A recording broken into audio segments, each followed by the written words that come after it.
February is a lovely time to put in a little more oomph into your home. You can put a little more effort into the task and get a beautiful, cozy living space you love to come home to at the end of the day. Here's a handy checklist of home improvement tasks to give your living space some love this February. Number 1. Clean entryways, sidewalks, and driveway. Dust and grime at entryways, sidewalks, and driveway of your home may have piled up after the last few months. Schedule a general cleanup to get the feeling of a fresh start to the year and a look into spring. Number 2. Clean the dryer vents and housing. A dryer vent that is dirty and not maintained can cause functional issues and potential fire hazards. Keep dryer vents clean from dirt, lint, and debris by regularly brushing, vacuuming, and sweeping. Number 3. Give your mattress some love. How sufficient and sound you sleep has a lot to do with having a good mattress.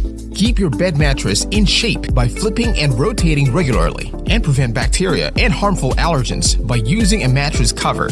Number 4. Put up flower decors. A well-put-together flower arrangement or decorations in your home can reduce stress and tension. It helps to give out positive vibes and promotes peaceful relaxation for you, your family, and your guests.